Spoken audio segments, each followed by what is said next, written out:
I'm at the Whitechapel Art Gallery in London on the opening of the exhibition devoted to Thomas Struth, the great German contemporary artist.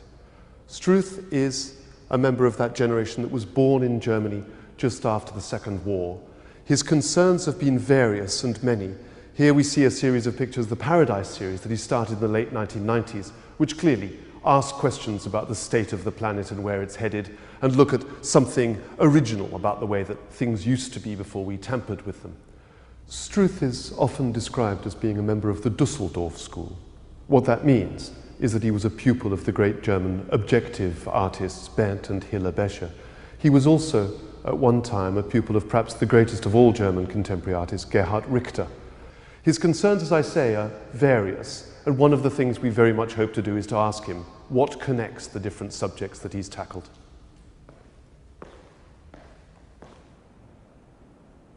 Among the most important projects that Struth has undertaken, he's reverted many times to studying the way works of high culture impact upon us. Here, people are looking at Michelangelo's David, and the first thing you notice is that some even adopt the position of the sculpture itself. For others, it's simply another stop on their trip through Italy. The variations between transcendent emotion and simply trying to work out where the bus is going to wait for the next trip to the next museum are very problematic. What he's doing is saying there is the possibility of seeing great cultural moments in an ordinary life. Thomas Struth is always described as an objective photographer. For myself, I'm not so sure. Here we are still in the museum series, this time in Tokyo. This is a Delacroix that went to Tokyo. And the experience that he found here is a really very peculiar one, where people are looking at a famous painting as though they were at the movies. For myself, I think I'm beginning to see something where the wrestling match between the power of the great art itself and the experience of viewing it is clearly no longer quite a neutral account.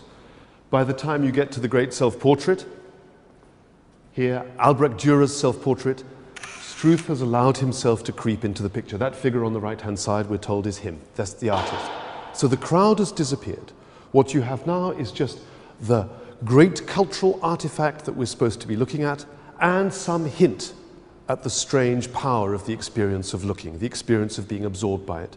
And as the series came to its conclusion, this is the one that was intended originally to be the last in the series, the great Vermeer in the National Gallery in London. By the time we get here, we're looking at something where the crowds have disappeared.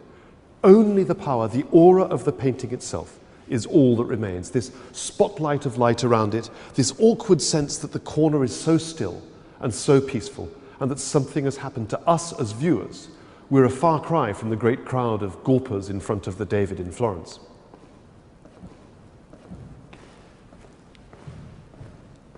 Objectiveness is a strange thing, because when you think about it, that doesn't exist. As soon as the human opinion and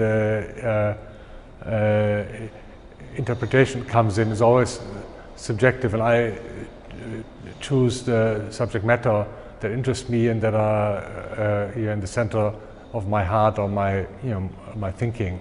So in that respect, it's a quite subjective choice I'm making. These are among the earliest pictures in the show.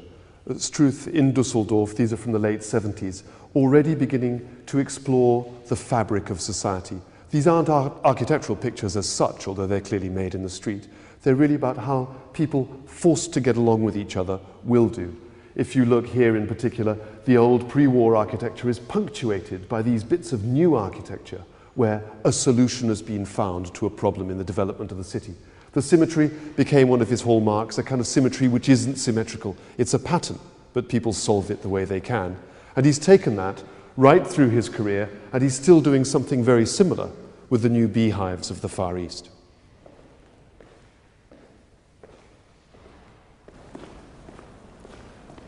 In recent years, like a lot of artists and photographers, Thomas Struth has been turning his attention to technology. I think what he's looking at, in very short words, is that there is some notion that if only we could get there, the perpetually receding horizon of technological advance would find solutions to all of our problems. This behind me, although nobody ever recognizes it at first, is in fact the space shuttle, one of the great technological metaphors of them all. And even in a picture like this, which I personally like very much, it's perfectly clear this is not just a tangle of wires, this is a tangle of people.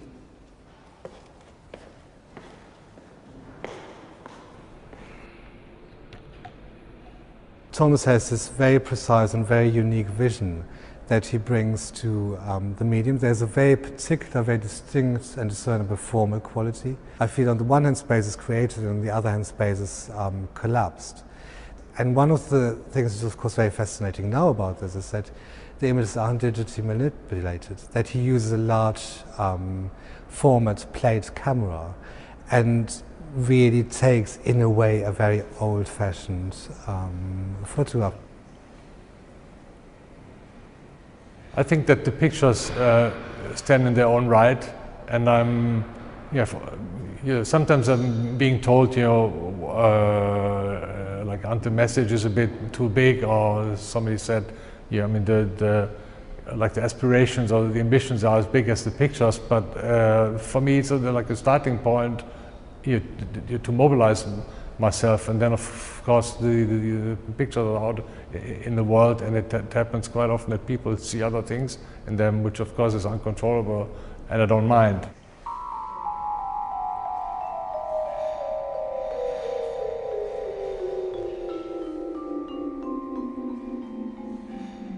There are many pleasures in this exhibition of Thomas Struth. The first and most obvious of them is visible behind me. This is by no means the biggest picture in the exhibition, but it's absolutely huge.